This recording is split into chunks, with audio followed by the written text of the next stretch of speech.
வணக்கம். இந்த வீடியோவில் நம்ம என்ன பார்க்க போகிறோன்னா, நம்ம காமனாக வோல்டேஜ் கரண்ட்டு மெஷர் பண்ணுறதுக்கு ஒரு டிவைஸை யூஸ் பண்ணுவோம். அது ஒன்லி மெஷர்மெண்ட்டுக்காக. இதுக்கு முன்னாடி நம்ம ஒரு வீடியோ போட்டிருப்போம். PZEM004t ஒரு கரண்ட் ட்ரான்ஸ்ஃபார்மர் யூஸ் பண்ணி வோல்டேஜ் எப்படி மெஷர் பண்ணுறதுன்றது ஒரு வீடியோ போட்டிருப்போம். ரெஃபரன்ஸ் பண்ணால் அந்த வீடியோ லிங்க் டிஸ்கிரிப்ஷன் தரேன், அதை செக் பண்ணி பாருங்கள். அதே போல் இப்போது voltage, current, power factor, frequency இதுக்கெல்லாம் தனித்தனி டிவைஸ் அதை யூஸ் பண்ணாமல் ஒரே டிவைஸில் நம்ம இதை 4 பாராமீட்டரையும் நம்ம பார்க்க முடியும். அதுக்கு தான் ஒரு ப்ராடக்ட் இருக்குது. அது பேர் PZEM004 சொல்லுவாங்க. இதோட மாடல் நம்பர் PZEM004t இந்த மாடல் நம்பர். இதில் என்ன ஒரு அட்வான்டேஜ்னா, இதில் நம்ம கரண்ட்டு மெஷர் பண்ணலாம், சேம் வோல்டேஜ் மெஷர் பண்ணிக்கலாம், சேம் இதோட என்ன ஃப்ரீக்வன்சியும் மெஷர் பண்ணிக்கலாம், என்ன பவர் ஃபேக்டருக்கும் மெஷர் பண்ணிக்கலாம். இது எல்லாத்தையுமே ஒரே சிங்கிள் போர்டில் இன்டகிரேட் பண்ணியிருக்காங்க. இது நல்ல ஒரு கான்செப்ட். இந்த போர்டு சேம் இந்த போர்டில் நம்ம எக்ஸ்டர்னலாக கண்ட்ரோலை கனெக்ட் பண்ணுறதுக்காக ஒரு TTL அவுட்புட்டு கொடுத்துருக்காங்க. அதாவது TXRX அவுட்புட்டும் டைரெக்டாக கொடுத்துருக்காங்க. இந்த ரெஃபரன்ஸ் வச்சு நம்ம அடினோ ப்ரோக்ராமோ இல்லை ESP ப்ரோக்ராமோ இல்லை ஹோமஸ்டன் ப்ரோக்ராமோ இதெல்லாம் ரன் பண்ணிவிட்டு நம்ம இதோட ரிசல்ட்டை நம்ம டிஸ்பிளேயில் பார்க்கலாம். நீங்கள் இதில் டைரெக்டாக ஒரு லோக்கல் டிஸ்பிளே போட்டும் பார்க்கலாம். லோக்கல் டிஸ்பிளேயில் ஜஸ்ட் ப்ராஜெக்ட்ன்றப்போ நீங்கள் உங்களோட அட்ரினோ ஐடியோட சீரியல் மானிட்டரில் நம்ம என்ன செக் பண்ணிக்கலாம். இப்போ நம்ம இந்த ப்ராஜெக்ட் என்ன பண்ண போகிறோம் அப்படின்னா, நம்ம அட்ரினோ ஐடியோட சீரியல் மானிட்டரில் என்ன வோல்டேஜ் கரண்ட்டில் வருது நம்ம செக் பண்ண போகிறோம். இதில் பார்த்தீங்கன்னா உங்களுக்கு தெரியும், இது ஒரு சர்க்யூட் டயக்ராம் கொடுத்துருக்கேன். சர்க்யூட் டயக்ராம் லிங்க் டிஸ்கிரிப்ஷனில் தரேன், அதை செக் பண்ணி பாருங்கள். இந்த ஏரியாவில் பார்த்தீங்கன்னா TTL output TXRX voltage ground அவ்வளோதான் இருக்கும், 4 இருக்கும். இந்த எண்டில் பார்த்தீங்கன்னா இதில் தான் உங்களோட நீ மெஷர் பண்ணுற AC வோல்டேஜை நீங்கள் கனெக்ட் பண்ண போகிறீங்க. இப்போது AC வோல்டேஜுக்கு நம்ம ஓகே பரவாயில்ல, நம்ம பேரலாக ஒரு மல்டிமீட்டர் போட்டால் போதும், AC பவர் தெரிஞ்சிடும், AC வோல்டேஜ் என்னன்னு தெரிஞ்சிடும். இப்போ நம்ம AC கரண்ட்டை மெஷர் பண்ண என்ன பண்ணுவோம், அதே பவர் மீட்டரை அதே மல்டிமீட்டரை நம்ம சீரீஸில் கனெக்ட் பண்ணுவோம். அது பேரலாக கனெக்ட் பண்ணுவோம், கரண்ட்டை பார்க்குறப்ப சீரீஸ் கனெக்ட் பண்ணுவோம். அந்த சீரீஸில் கனெக்ட் பண்ணாமல் இருக்கிறது தான் CT காயில், அதாவது கரண்ட் காயில் ஒன்று இருக்குது. அதை நம்ம எந்த லோடில் யூஸ் பண்ணுறோமோ அந்த லோடில் நம்ம பேர் பண்ணிட்டோன்னா, இந்த டிபெண்ட்ஸ் அப்பான் லோடுக்கு ஏற்ற மாதிரி இதில் ஃப்ளோ ஆகிற magnetic induction current coil pick up பண்ணி அது மூலமாக நம்ம சென்ஸ் பண்ணுவோம். இந்த போர்ஷனில் பார்த்தீங்கன்னா மொத்தம் 4 இருக்கும். ஃபஸ்ட்டு 2 பார்த்தீங்கன்னா CT காயில் கனெக்ட் பண்ணுறது. இதில் ஒன்றும் இல்லை, வெறும் CT காயில் மட்டும்தான் கனெக்ட் பண்ண போகிறோம், வேறு எதுவும் கனெக்ட் பண்ணக்கூடாது. இதில் செகண்ட் 2 இருக்குது. இதில் பார்த்தீங்கன்னா இது லைன் இன், இது லைன் அவுட்னு சொல்கிறாங்க. இது ஆனால் இதை அப்படி கனெக்ட் பண்ணாமல் எப்படி நம்ம CT காயில் சீரீஸில் போகிறதுக்காக நம்ம CT காயில் போடுறோமோ அதே போல் வோல்டேஜ் மெஷர் பண்ணுற பாயிண்ட் இது. வோல்டேஜ் மெஷர் பண்ணுறப்ப பேரலாக மெஷர் பண்ணுவோம்ல, அதே போல் நீங்கள் நியூட்ரலும் தரணும், லைன் ரெண்டுமே இதில் தரணும். இது புரியுதுங்களா? ஏன்னா இப்போ எப்படி நம்ம நார்மல் மல்டிமீட்டரை போட்டு எப்படி யூஸ் பண்ணி நம்ம மெஷர் பண்ணுவோமோ அதே சேம் கான்செப்ட் தான் இங்கேயும். CT காயில் மூலமாக இந்த லோடை கனெக்ட் பண்ணுறோம். சேம் வோல்டேஜ் மெஷர் பண்ணுறதுக்கு நம்ம டைரெக்டாக லைன் நியூட்ரல் டைரெக்டாக கனெக்ட் பண்ணணும். லைன் நியூட்ரல் கனெக்ட் பண்ணாமல் டைரெக்டாக நம்ம நியூட்ரல் மட்டும் கனெக்ட் பண்ணிக்கலாம் அப்படின்ற கான்செப்டில் இந்த போர்டு சூட் ஆகாது. நீங்கள் லைன் நியூட்ரல் ரெண்டுத்தையுமே கனெக்ட் பண்ணணும். நான் லைன் நியூட்ரலையும் ஒரு ப்ளக்கில் கனெக்ட் பண்ணி அது மூலமாக நான் டைரெக்டாக கனெக்ட் பண்ணிட்டேன். லோடுக்கு மட்டும் CT காயில் கனெக்ட் பண்ணிட்டேன். இந்த லோடை லைன் நியூட்ரல் சேம் இதோட பேரலாக கனெக்ட் பண்ண போகிறோம். எல்லாமே இந்த லோடு பேரலாக இருக்கும், நம்ம கொடுக்குற இன்புட்டு பேரலாக இருக்கும். ஏன்னா ஜஸ்ட் வோல்டேஜ் மெஷர் மட்டும் தான் பண்ண போகுது. இதனால் லைன் உள்ளே போய் வெளியே வருது, அதனால் இஷ்யூ வருது அவ்வளோ கிடையாது. இது டேரெக்டாக ஒன்லி வோல்டேஜ் மெஷர் பண்ணுறதுனால நம்ம பேரலில் போட்டிருக்கோம். சிடி காயில் மட்டும் இந்த லோடு இருக்குல்ல நம்ம சிடி காயில் இன்சர்ட் பண்ணியிருக்கோம். ஓகே, இதான் வந்து டயராமு.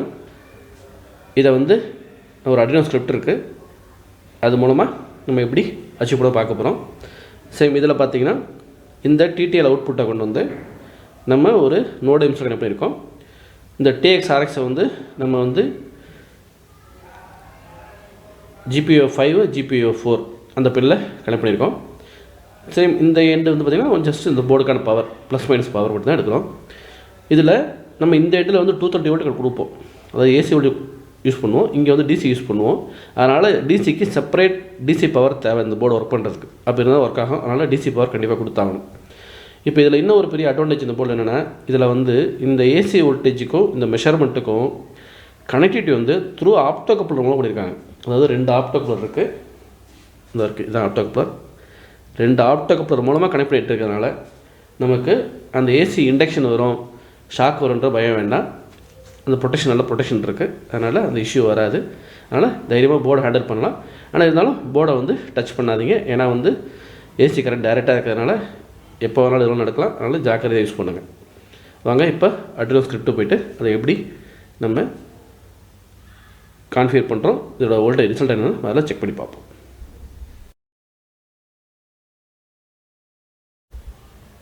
ஓகே, இதான் அந்த அட்ரினோ ஸ்கிரிப்ட்.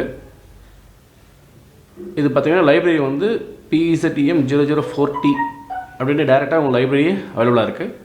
நீங்கள் அந்த அட்ரினோ லைப்ரரியை வந்து டவுன்லோட் பண்ணிவிட்டு நீங்கள் யூஸ் பண்ணிக்கலாம். எப்படி லைப்ரரி இன்ஸ்டால் பண்ணணும் உங்களுக்கு தெரியும், இருந்தாலும் ஜஸ்ட் ஒரு டெமோ. ஸ்கெட்ச் உள்ள போங்க, இன்க்ளூட் லைப்ரரியில் போங்க, மேனேஜ் லைப்ரரியில் போயிட்டு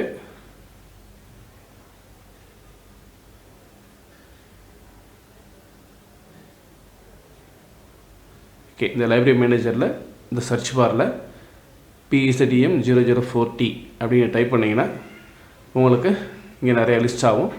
அந்த கரஸ்பாண்டிங் லைப்ரரி நீங்கள் செலக்ட் பண்ணிக்கிட்டு நீங்கள் ஜஸ்ட் இன்ஸ்டால் பண்ணிட்டீங்கன்னா நீங்கள் இன்ஸ்டால் பண்ணுற லைப்ரரி வந்து உங்களோட அட்ரினோ ஐடிக்குள்ளே ஆட் ஆகிடும்.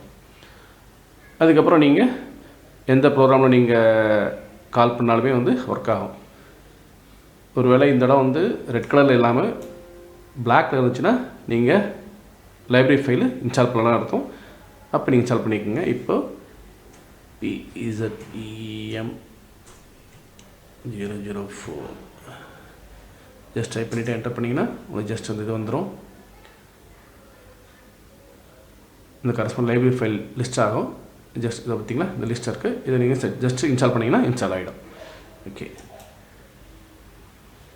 இதில் நம்ம என்ன கால் பண்ணியிருக்கோம்னா PZEMல வந்து 5.4 அதாவது 5 GPIO5 வந்து நம்ம RX ஆகவும் GPIO4 வந்து நம்ம TX ஆகவும் கால் பண்ணியிருக்கோம்.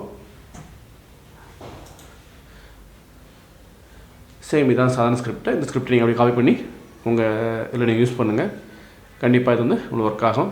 ஜஸ்ட் வந்து டூல்ஸில் போய்ட்டு நோட் MCUவில் செலக்ட் பண்ணிக்கிட்டு என்ன கரஸ்பாண்டிங் காம் போட்டிருக்குன்னு சூஸ் பண்ணிக்கோங்க.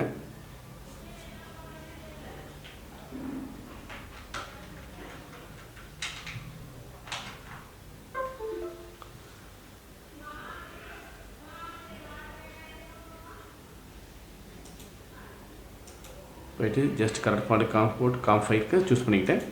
ஜஸ்ட் நீங்கள் ப்ரோக்ராம் அப்லோட் பண்ணிங்கன்னா போதும், உங்களுக்கு ப்ரோக்ராம் அப்லோட் ஆகிடும். ப்ரோக்ராம் அப்லோட் ஆனதுக்கப்புறம் சீரியல் மானிட்டர் ஓப்பன் பண்ணிவிட்டு நம்ம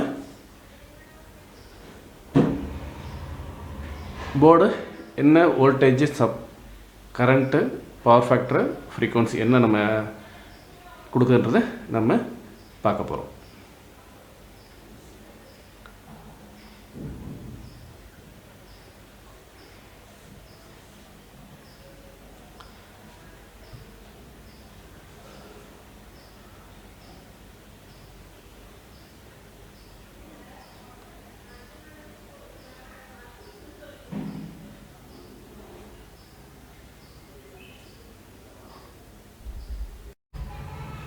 ஜஸ்ட் உங்கள் ப்ரோக்ராம் அப்லோட் ஆனதுக்கப்புறம் ஜஸ்ட் சீரியல் மானிட்டர் ஓப்பன் பண்ணுங்கள். சீரியல் மானிட்டரில் இது தவிர ஏன்னா நான் இன்னும் வந்து ஏசி இதை கனெக்ட் பண்ணலை. ஏசி கனெக்ட் பண்ணணுன்னா உங்களுக்கு அதோட அவுட்புட் ரேஞ்சு மாறும் பாருங்க. ஏசி கனெக்ட் பண்ணிட்டேன். இப்போ போர்டு சென்ஸ் பண்ணதுக்கப்புறம் 215 volt, 0.04 amps, power 7.4 watts, energy frequency 50 hertz, power factor 0.95. இப்போ உங்களை அது இந்த பீஸ்ஃபயர் போர்டு வந்து மூலமாக கனெக்ட் பண்ண ஏசி லோடுக்கு என்ன கரண்ட்டு, என்ன பவர் எடுக்குது, அந்த லோடு என்ன பவர் எடுக்குது, என்ன எனர்ஜி யூஸ் பண்ணியிருக்காங்க, என்ன ஃப்ரீக்வன்சி, என்ன பவர் ஃபேக்டர் லோடு அப்படின்றத டோட்டல் டிஸ்பிளேவை உங்களுக்கு எல்லாம் காமிச்சிடும்.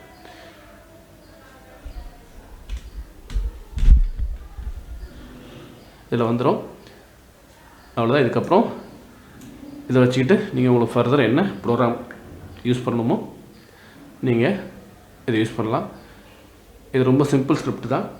இதை வச்சுக்கிட்டு இன்னும் அடுத்து என்னென்ன இதெல்லாம் யூஸ் பண்ணலாம் அப்படின்றத நான் உங்களுக்கு இனி வரப்போகிற வீடியோவில் நான் உங்களுக்கு எக்ஸ்பிளைன் பண்ணுறேன். இந்த வீடியோ உங்களுக்கு ரொம்ப பிடிச்சிருக்கு நினைக்கிறேன்.